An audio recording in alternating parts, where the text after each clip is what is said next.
We are all about short-term service projects that allow people to meaningfully interact and engage with local communities on projects. As a solo traveler, right, I want to go to a place, experience it not just as a tourist, but much more immersive experience. One of our biggest challenges that might surprise people is managing the cultural differences between the community and the volunteers. I'm Naman Pandey. This is the Ready Set Do podcast, and in this episode, my guest is Kimberly Haley Coleman. Kimberly is the founder and CEO of Globaware, which is probably the most interesting volunteering organization that I've ever heard of.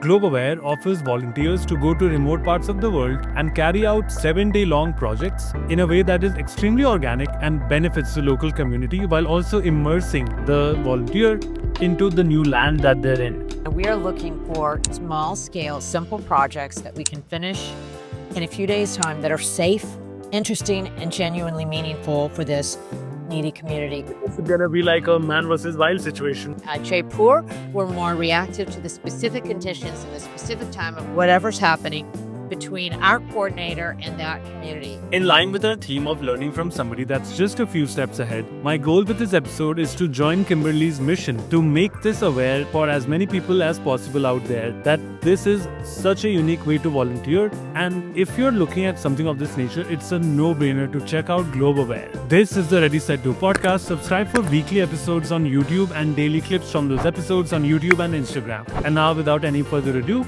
here's Kimberly. Welcome to the only podcast in the world featuring stories of high agency individuals who are just a few steps ahead of us. Kimberly, welcome. Thank you so much, Naman, for having me. I'm really excited about talking to you. Yeah, honestly, since we first synced, I was just completely blown away by what you shared about the incredible work that you do at Globaware, and honestly, just the concept of volunteering, but in a way where it's super accessible. You don't have to uproot your life for, like 5 years and devote yourself to like a specific cause. So yeah, really just wanted to kick off, Kimberly, by if you can please share with us a little bit about what Globaware does and the type of impact that you've been so far. Sure. Well, thank you so much. We are all about short-term service projects that allow people to meaningfully interact and engage with local communities on projects that are important to them. And we have projects and programs all over the world. They're usually a week, and people are having fun too. So we're working 30 to 35 hours a week, but we know people aren't going to want to go to Peru and not see Machu Picchu, or go to Cambodia and not see Angkor Wat. So we include all of that as a part of the week. But really, the most important part of it, the beating heart of it all, is really that service component, that standing side by side with local communities and getting to see and understand their culture more intimately from the inside, instead of looking at a community or a culture as an other or as a tourist or as a consumer. So that's really what we're about. That's really cool. Yeah, and it's such a cool idea right off the bat, because I'm thinking of myself, say, as a solo traveler, right? I want to go to a place, experience it not just as a tourist, but in kind of like looking at a much more immersive experience. And I can think of very few ways, at least, before I ran into you and the incredible work that you're doing, of being able to do that in a super organic way, which is kind of, not super high stakes. And I especially love what you said about that the volunteers here are not, messiahs. Like they're not, the harbingers of solvers of all problems that exist. So actually, can you share a little bit more about why that is? Like, why did you design it to be this way? Sure. Yeah. And, as you said, so we aren't superheroes, or we're not swooping in with capes. That's so true. Well, so really, the word you used, organic, was a really good, appropriate word that captures a lot, because, if the local community has chosen a project that is important to them, it allows a participant in the program to see the real beauties and the real challenges that they're facing, instead of just assuming they know what those are. I think a lot of people, they might go to a place like Guatemala, and if they're just seeing locals at Tikal ruins, without knowing much about their lives, they might think, oh gosh, I don't know, are there clothes of a different make? Do they not have the latest iPhone? These things that are really not important don't say nearly as much as what is their access to healthcare like? How much time do they get to spend with their friends and family? Are they eating fresh and organic food or are they eating fast? And if you're working side by side with someone, then you do start to see those things. You really do start to understand what do they see as a challenge. Do they see using a 5-year-old phone as a challenge, or do they see the fact that it might be a 2-hour hitchhiking journey to get to the closest clinic because there's no, transportation. And so it allows our volunteers to peak on the inside, and also, even with cuisine, uh, from our perspective, eating and cooking are a real window into, again, the joys and culture uh, of a country, and just buying from a restaurant as opposed to, learning how do they make the tortillas in Guatemala and how are they buying the cornmeal? What does that look like? And getting a real direct view of that, that's really what changes your mind space, your perspective in a global citizenship way. That again, on just a traditional tourist experience, you're not likely to get. Yeah, there's just no way. You half the time is just spent, I don't know, clicking Instagrammable pictures for most people, and that's it, right? But you're very right in that there's a big and growing chunk of population that just doesn't want to do that anymore. That for whom travel is not just about 5 new Instagram posts, but a truly life changing experience in a way that also benefits the community that you're visiting. And yeah, that's so special. I want to shift the focus on you for just a little bit here. You obviously had a corporate career. You were, living your life, just like doing your thing. What prompted you to get into this type of this industry and doing this type of work? Like, why did you do that? Yeah, so I certainly wasn't setting out to do it. It wasn't something that was my life's ambition from my 20s. Because as you said, I was having a more traditional corporate career. And I was always traveling a lot, both personally and within my work. And so I would find myself on in these wonderful locations where I'd already seen the touristy sites. And so found myself that I can go to the beach, but not for long. After a few hours, I'm over it. And so more out of boredom and less out of some humanitarian goal. I mean, I really just have to be transparent and frank about that. It's not like I went into this saying, hey, I want to be a hero. It was more like, hey, I've got time to fill. Let me make it meaningful and efficient. Let's get something done here. I didn't realize what it was going to do for my heart and joy and connectedness when I did this. So it was a great outcome and a byproduct that continually happens, but it wasn't the goal. And so when I went on location, and then trying to find, is Habitat for Humanity or is Peace Corps ever doing shorter? And, I just found that local grassroots organizations are not in a position to host people short term because the amount of time it takes to train, oversee, and supervise them. And so it was at that stage that I started uh, asking directly to people in communities, what can I do? What can I plug in here? And it really grew from that. That's how it happened. I didn't start out with that goal. So, and I know I'm not unique in that it was a very circuitous path. And it took me a couple of years after that. So that was in the year 2000. It was 2003 before I did this exclusively. Right. So it was accidentally, as I think so much of life can happen. I did always have an interest in other cultures, uh, but in terms of devoting myself to this, it was accidental. Our volunteers, again, they're not heroes, so they're learning. They're having to come into an environment that's safe and structured. Uh, so that also is a part of what helps us figure out where to land. So that's a long answer to your short question about how did we find those communities? How did they start out? And really, there's been an evolution over time because now so many people come to us. And it wasn't always that way. Yeah, that makes total sense. And for our listeners, can you share maybe a couple examples of the type of projects that you were? Sure. Yeah, The flavor. Yeah, in Kenya, we're building wattle and daub style homes. They look like an adobe or plaster style home. In Cambodia, we're assembling and distributing wheelchairs for landmine victims.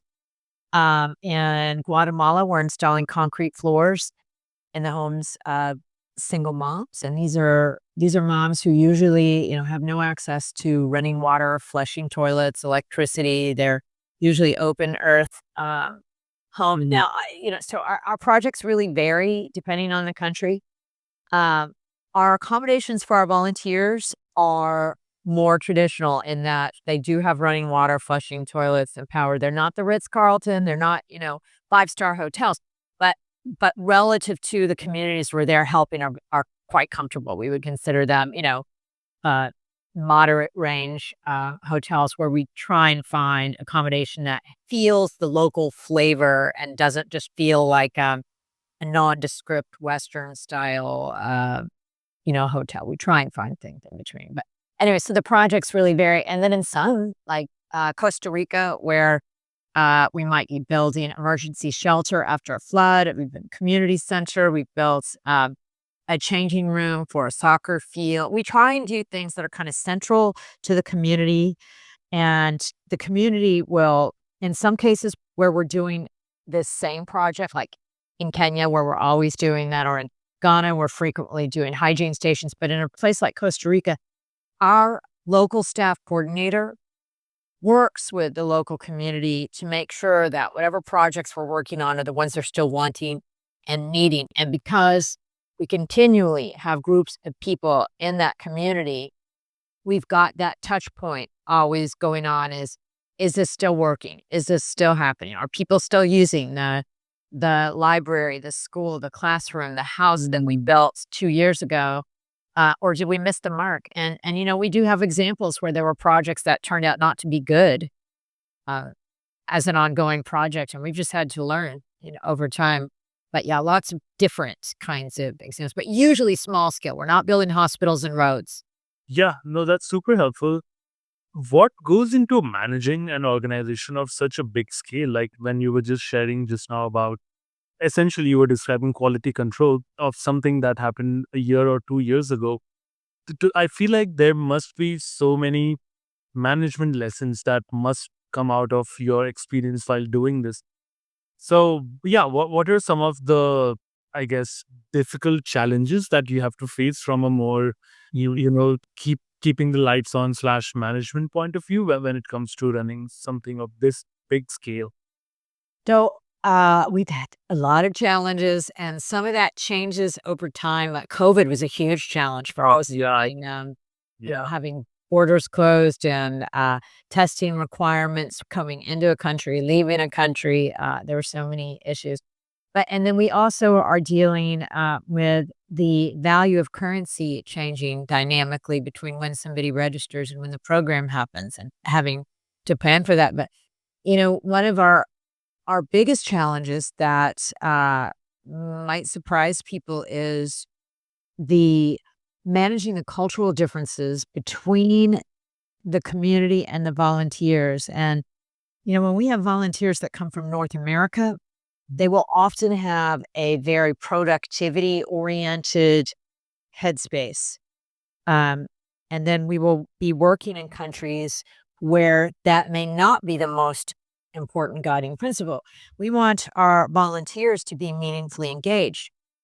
And let's take a country like Costa Rica, where if we are working outside on a project and it starts to rain, the local community members will often stop and have a coffee and go inside. And they're not stressed about this. This is just a part of normal life. And that communicating with one another, taking the time to have coffee is just as or more important than how many bricks were laid in the day. And our volunteers often don't have that mentality. So we're having to try and meet between them. So both set expectations with our volunteers and then also try and communicate with the local community to show how important it is, why our volunteers have taken this time off and that they want to achieve.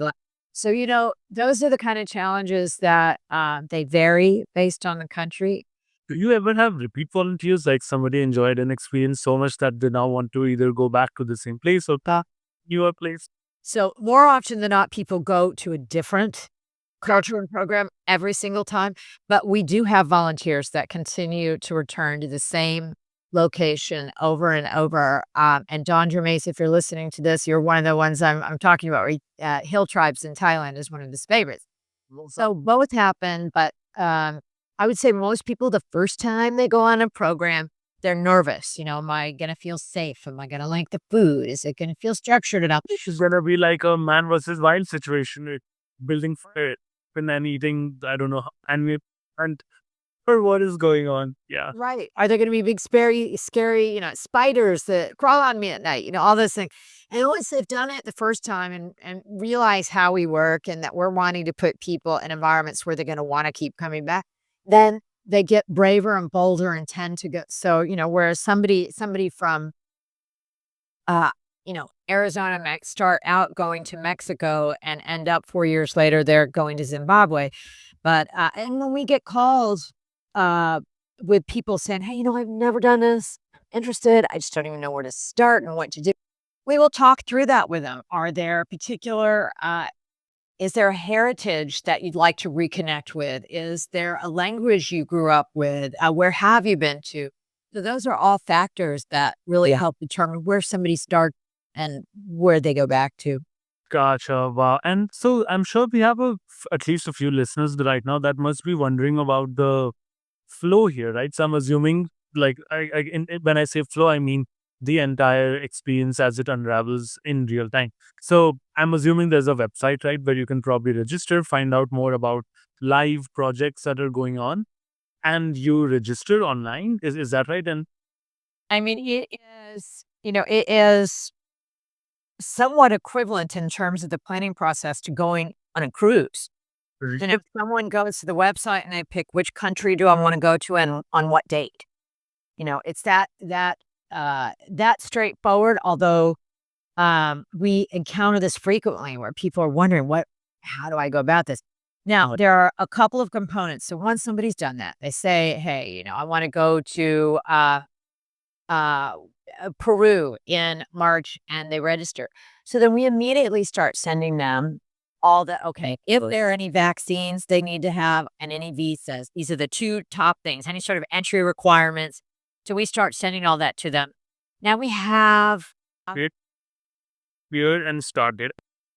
really, that's what it comes down to. And then we send Wow. all of the materials to help people know what's the weather going to be like, what is the local community like, what kind of currency are they using, do you need any? Usually we tell people it's good to have a couple of $100 extra US equivalent wherever they go for, Yeah. whether it's souvenirs or they forgot their sunscreen or whatever.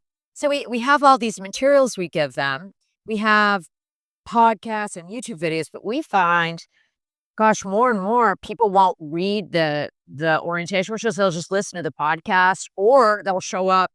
And really, as long as they've taken care of any sort of health and entry requirements, it's designed so that our coordinator picks you up when you get there and shepherds you through the whole week. So even if you don't know anything about that project, the program, or the culture, that's what the coordinator's there for. They take you through that. So we do find there's sort of this tentative hesitancy, this fear of people first starting out on an experience like this. What am I going to have to do? And this is a part of why that fee to participate is what pays for the coordinator and the foremen that are there on the project, making sure, for example, that the moisture content of the concrete you're mixing is correct. We know the volunteers aren't experts at this. We're not experts at this. We're not trying to replace paid jobs locally. And so it's that participation fee that goes toward that. It's as a bonus, it's a tax deductible expense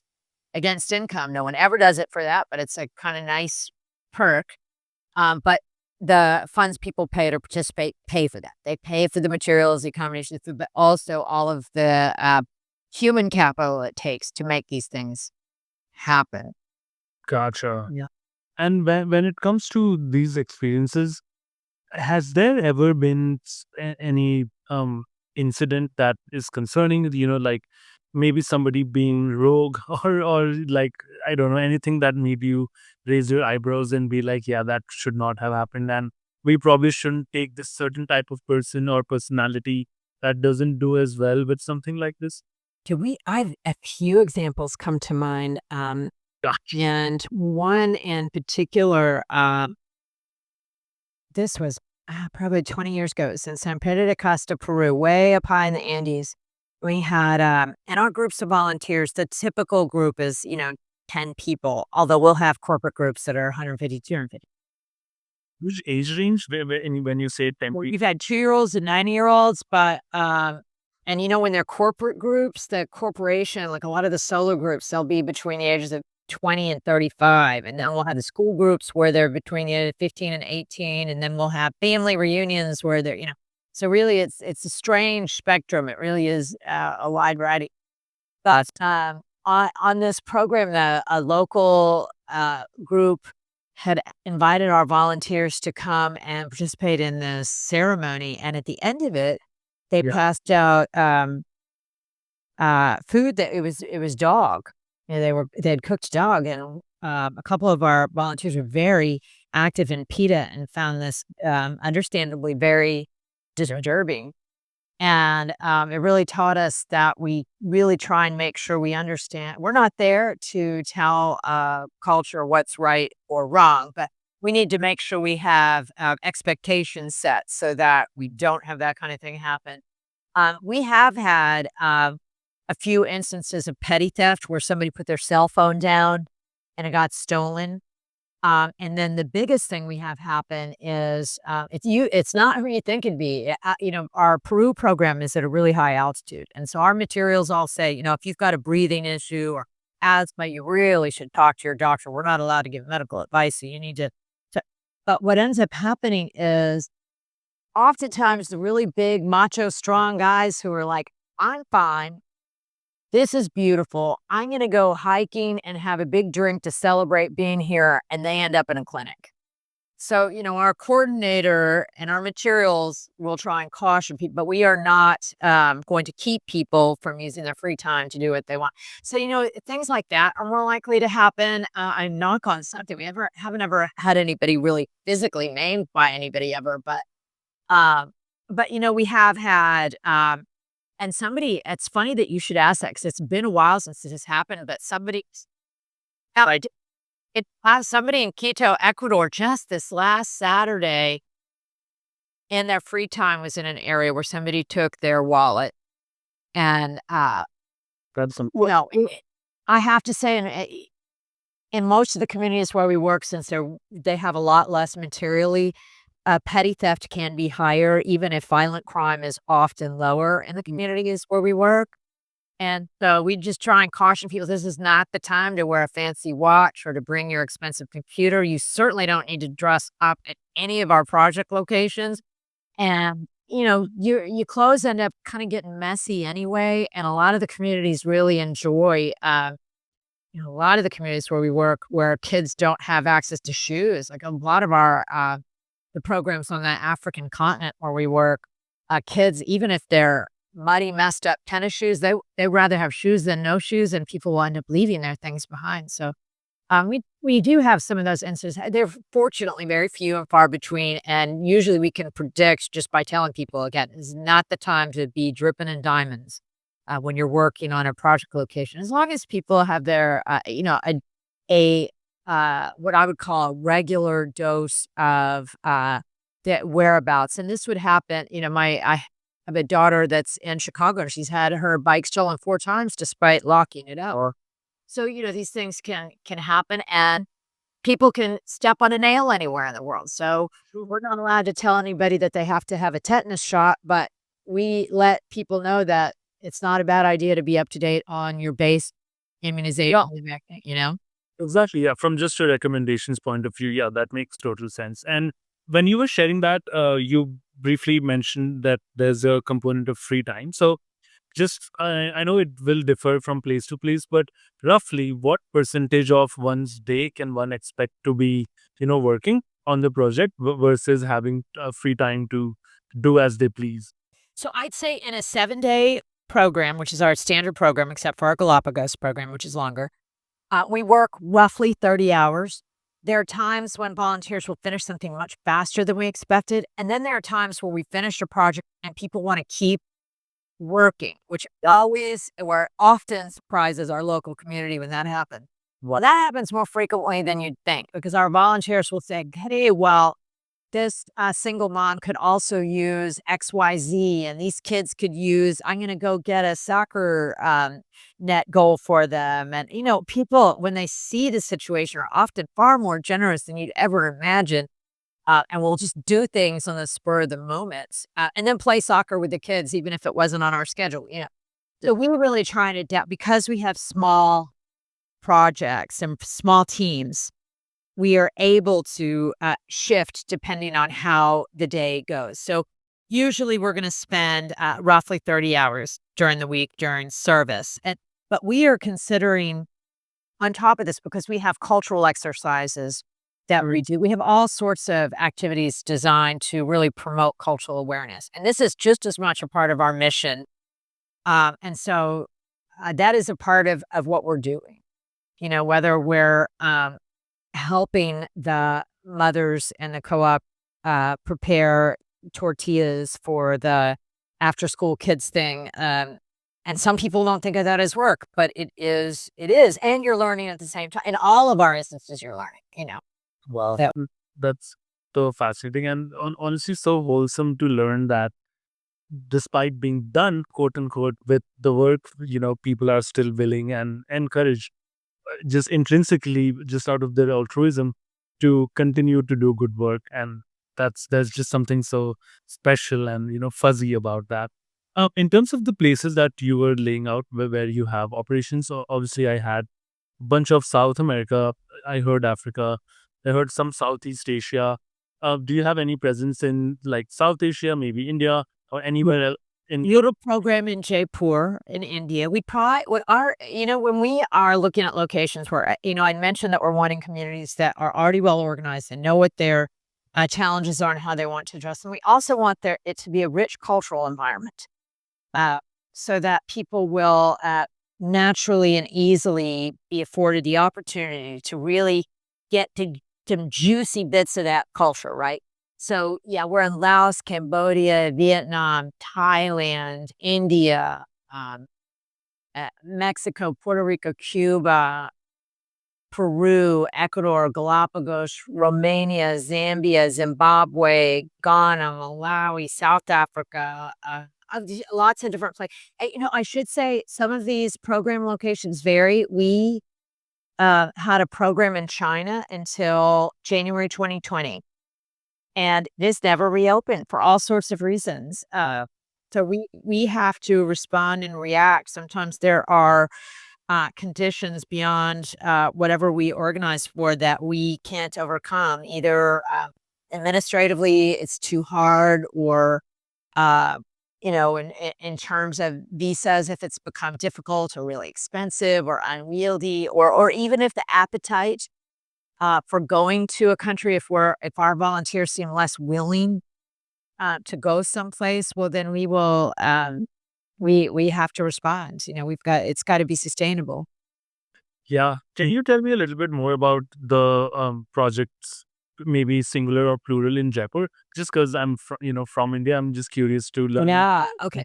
So I had mentioned earlier in some countries where we do the same project, like in Kenya, you're going to be building a wild up style home. Our coordinator, Raul, who has been doing this for, 20 years, I would say that a surprising fact about our company is that the average age of our coordinator is probably 58. That is A lot of people will be surprised by that, but Raul's a little younger than that. And he's a former Mr. India, too. Really interesting. But so he's got lists of projects. So we're working with, I don't know if you're familiar with the term rag picking children. A lot of people aren't familiar with that. So where we will shore up their homes, shore up the schools where we're working, the projects rotate in India. Right. And, we're dealing with a larger population and more variables changing quickly. And we try and react. So in Jaipur, we're more reactive to the specific conditions and the specific time of whatever's happening between our coordinator and that community. And so it really comes down to basic needs. Yeah. And India, we're not building wattle and daub style homes, though. And we're not just doing concrete foundations. It's a larger rotation of things that we're doing. Yeah, I think it's really cool that you have the volunteer leads embedded in the geography we're going, because otherwise it's just not going to be as effective as you would hope. So I guess what I'm getting at is, how do you recruit these leads from each geographies? Like, what the procedure behind that? So several different things. So we certainly have schools that we've worked with for years where they're service abroad programs where they will contact us, and churches that are already interested in doing international service. We have a real growing list of corporations. And this is new for us in the last roughly 12, 14 years, where employers are allowing their staff to use contribution matching to pay for this kind of experience. So the staff member will pay half, and then they'll apply for their, Microsoft, Salesforce, whatever, will pay the other half. Or where they're allowing them to take volunteer paid days off, where they're not actually having to take their vacation days. So they may get 10 days paid vacation and then 5 paid if they're doing it service. In terms of recruit isn't as much a word as we would use as just a presence, so that people can see on, Facebook, Instagram, LinkedIn, our YouTube channel, and so on. And another way that happens, our YouTube content, we have a lot of small little videos on. This is how you fill out a visa card if you're going to Cuba.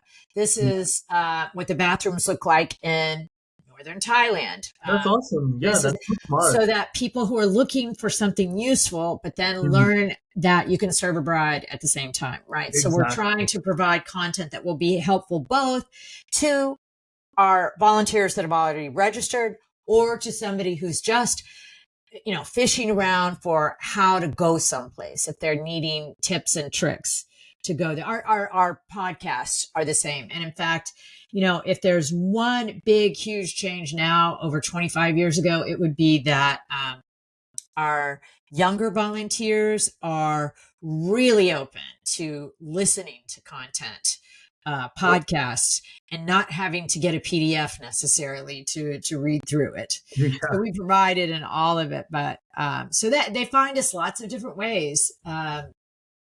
And over time, of course, word of mouth is important to us as well. So absolutely, yeah. Just not to randomly start problem solving here, but there is a very simple solution to any volunteers that are not trying to read. There are AI tools now that are really good at converting. So think of the most, I'm not saying that it is for Globaware, but just the most blandest, boring thing you can imagine written on paper, but it will be conveyed to you in the form of a podcast where 2 people are talking back and forth. You will hear several, I think we have 4 or 5 on our channel that were AI generated, where we said, here's our orientation materials, please put it into a podcast. And there were times where they will get stuff off and we just have to keep starting over. But and I'm sure that's getting better day by day. But it's shocking how real, like even the cadence, the male to female voice, and it's such a different way to draw people in. Just fascinating. I know it's going to get even better. It really is incredible what's out there. Exactly. Yeah. So no, I was just curious if you had, dabbled with something like that. And I love what you said about just providing value upfront in the form of content, because it's such a golden rule that it's one of those boring facts that everybody knows, but it's very hard to execute. And be it an organization like yourself or a podcast like mine, this is what a lot of people fail to understand about content, is that it's not about us, it's not about you. It's all about Right. providing value to the, whoever's watching. And if it works out, they will, uh, like reach Get out to you. rewarded. Yeah. Yeah, exactly. You will get rewarded. So I just wanted to call out that thing that you mentioned, which I was definitely not, expecting to hear validated, from you, at least in this conversation. But I think it just goes out to say that there's a reason why blueprints are blueprints, right? They just always work. There is no need to reinvent the wheel. Just go down the boring, beaten down path, except you will be rewarded, as you said.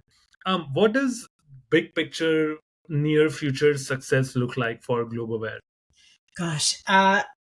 It's, I feel like we're always hoping for more audiences that don't know you can do this Hmm. will learn about it. Obviously, we like seeing the projects get done, but the reason I do it is the joy I hear reflected back to me when people do this. And, that first few times somebody does it, it's just such a high getting to know that it's out there. And Yep, I know it's amazing how I've frequently, felt it. Yeah, yeah. And it's been but so I'm surreal. shocked. I feel like, because we've been around for so long, and yet every day every day I run across people who don't know that this exists. And not Yeah. just with us. I mean, obviously people know they could do the Peace Corps for 27 months. There are lots of, again, various spiritual Mm, institutions that have great correct. service. So they may be familiar with those kinds of things, or the Habitat for Humanity, Doctors Without Borders. But for me, success is finding more and more groups that just don't even know, putting it on their radar, Yep. you Mhm. know? So, do you have, if I were to put it in this way, that do you have any competitors? Like, do you have other organizations that are doing this, Sure. or would you say you're like the only at this scale? I mean, not just in one place, but a little bit at scale. Yeah. So there are groups like Amigos de los Americas, UDA, Habitat for Humanity, which of course is incredible. And they also have a global component. Hmm. We think of them as peers, not competitors. Right. Yeah. There are organizations that will work in specific parts of the globe or really focus on, for example, Latin America or a specific audience.